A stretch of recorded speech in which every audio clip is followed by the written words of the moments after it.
Class 12 computer application আজকে পর্ব 7-এর part 2 class. পর্ব 7-এ লিস্ট বা তালিকা সম্বন্ধে ডিটেলসে রয়েছে। তো তালিকার মধ্যে যে লিস্টের মধ্যে যে ফাংশনগুলো রয়েছে সেই ফাংশনগুলো সম্বন্ধে আজ আলোচনা করব। তো প্রথমে এটাও কিন্তু লেন ফাংশন রয়েছে। লেন মানে হচ্ছে লেন্থটাকে বোঝাচ্ছে। এই ফাংশন বা মেথড ব্যবহার করে কিন্তু লিস্টের দৈর্ঘ্য বা লেন্থ নির্ণয় করা যায়। এই syntax list length is equal to len ব্র্যাকেটের মধ্যে লিস্টটা তোমরা আগেই জেনেছিলে।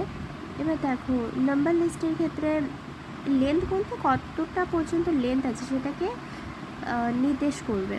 যেমন এখানে 5 থেকে 10 কটা নাম্বার আছে, 1 2 3 4 5 6 6টা নাম্বার আছে, তাই তো।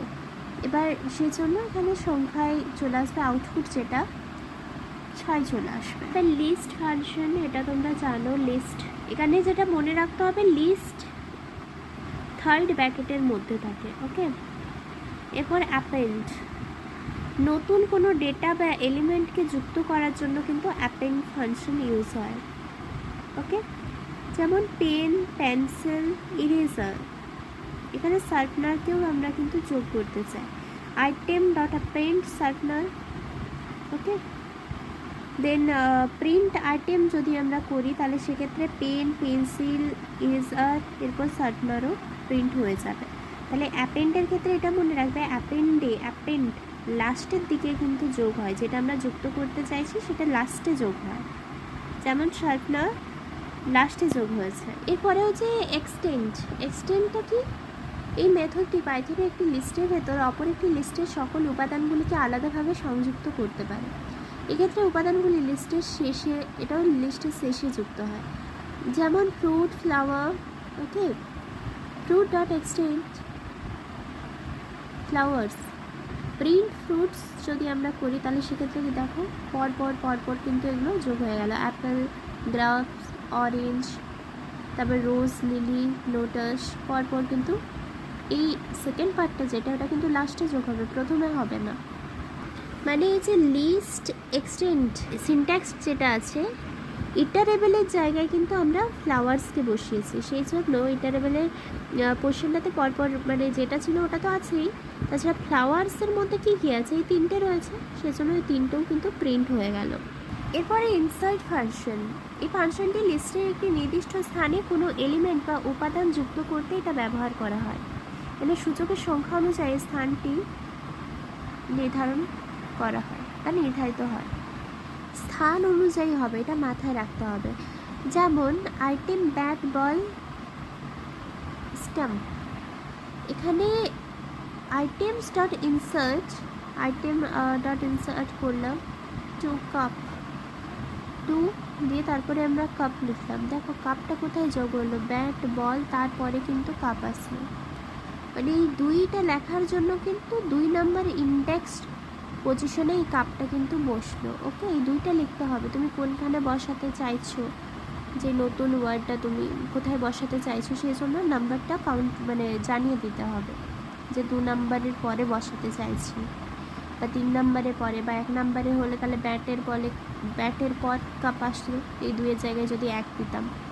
যেমন এখানে আরেকটা এক্সাম্পল আছে, 0 দিয়েছে, 0-র পরে 1, মানে 1টা তো বসবে, কোথায় বসবে, 0-র পরে। 0 বলতে তো কোনো কিছুকেই বোঝায় না, কোনো মানে সংখ্যাকে বোঝাচ্ছে। 2 বললে তাহলে 2 3-এর পরে এইখানটায় মধ্যখানে 3 আর 4-এর মাঝে 1 হতো, যেহেতু এখানে 0 বলেছে সেই জন্য এটা আগে বসবে, মানে সর্বপ্রথম আউটপুট 1 3 3 4 5 এইভাবে আসবে। 6 নম্বরে যেটা আছে কাউন্ট ফাংশনের কাজ কি? এই মেথডে এটাতে কি করা হয়, মেথডে পাইথন প্রোগ্রামিংয়ে একটি লিস্টের মধ্যে থাকা কোনো একটি নির্দিষ্ট এলিমেন্ট বা উপাদানের মোট সংখ্যা নির্ধারণ করতে ব্যবহার করা হয়। মানে সংখ্যাটা অ্যাকচুয়ালি কতবার রয়েছে, যে সংখ্যাটা চাইছে ওটা অ্যাকচুয়ালি কতবার রয়েছে। এর সিনট্যাক্স কি? লিস্ট নেম ডট কাউন্ট ব্র্যাকেটের মধ্যে এলিমেন্ট। এবার এলিমেন্টের জায়গায় আমরা কিন্তু কোন সংখ্যাটা চাইছি সেটা আমরা লিখবো। যেমন এখানে 2 সংখ্যাটা কতবার রয়েছে সেটা আমরা জানতে কাউন্ট ফাংশনটা ইউজ করবো। দেখো 1 2 3 বার রয়েছে, এখানে যেহেতু কাউন্টের পর 2 লিখলাম, এলিমেন্টের জায়গায় যেহেতু 2টা লিখলাম, সেই জন্য কিন্তু এগুলো 3 বার রয়েছে, তাই প্রিন্ট কাউন্ট করলে 3 চলে আসবে আউটপুট। পরেরটা ইন্ডেক্স ফাংশন। এখানে কোনো একটা সংখ্যা ধরো বা কোনো কিছু ওয়ার্ড বা সংখ্যা, ওটা আমার লিস্টের কত নাম্বার ইন্ডেক্স পজিশনে সেটাকে নির্ণয় করার জন্য এটা ইউজ হয়। যেমন 1 5 7 9 12 15, এখানে 9টা কততম পজিশনে আছে, 3 নাম্বার ইন্ডেক্স পজিশনে আছে, সেই জন্য আউটপুট আমার আসবে 3। ওকে, এরপর আছে রিমুভ ফাংশন, মানে লিস্টের মধ্যে থাকা কোনো একটি ডেটা বা তথ্য বা এলিমেন্টকে লিস্ট থেকে মুছে ফেলার জন্য কিন্তু এই রিমুভ ফাংশন ইউজ হয়। উদাহরণ দেখি, এই সিনট্যাক্স যেটা লিস্ট নেম ডট রিমুভ এলিমেন্টের জায়গায় যেটা আমি মুছতে চাই সেটার নাম লিখবো, যেমন এখানে দিল্লি, মুম্বাই, কলকাতা, চেন্নাইটা মুছতে চাই, print dot remove Chennai. Print place যদি আমরা করি, এই যে প্রিন্ট প্লেস যদি আমরা করি তাহলে সেক্ষেত্রে দিল্লি, মুম্বাই, কলকাতা আসবে, চেন্নাইটা রিমুভ হয়ে গেল। ওকে, প্রত্যেকটার ক্ষেত্রে ঠিক তাই। এবার আছে পপ ফাংশন। পপ বলতে ধরো একটা লিস্ট আছে, পরপর এভাবে লিস্ট আকারে রয়েছে, ঠিক আছে। এবার পপ ফাংশনের কাজ কি, লাস্টে যেই এলিমেন্টটা রয়েছে সেটাকে মুছে ফেলা। এবার তুমি যদি সেই সংখ্যায় আগের দুটো যে কোনো একটা মানে মুছতে চাও এটাই, তাহলে সেটা আমাদের লাস্টের দিক থেকে এটা কত নম্বরে সেটা কাউন্ট করে লিখতে হবে, তাহলে সেই নির্দিষ্ট এলিমেন্টটাকে মুছে দেবে।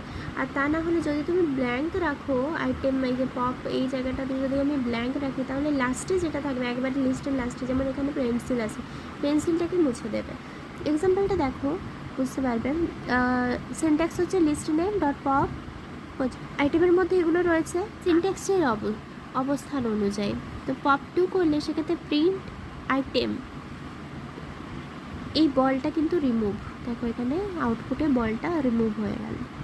এবার সেক্ষেত্রে পপের জায়গায় এই পোর্শনটা যদি কোনো সংখ্যা যদি আমরা না লিখি, যদি 0 থাকে, কোনো সংখ্যায় লিখলাম না, ফাঁকা এমটি যদি থাকে, তাহলে সেক্ষেত্রে কিন্তু পেন্সিল যেটা লাস্টে থাকবে সেটা ডিলিট হয়ে যাবে।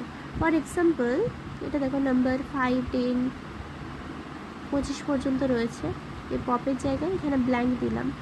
ব্ল্যাঙ্ক দিলে কী হয়েছে, যে 25 যেটা অটোমেটিক চলে আসবে, তুমি যখন এন্টার প্রেস করবে না এটা থেকে, তাহলে অটোমেটিক 25 চলে আসবে। এবার তুমি সেক্ষেত্রে যখন প্রিন্ট নাম্বারস লিখবে ওই 25টা অটোমেটিক রিমুভ। এরপরে রিভার্স ফাংশন।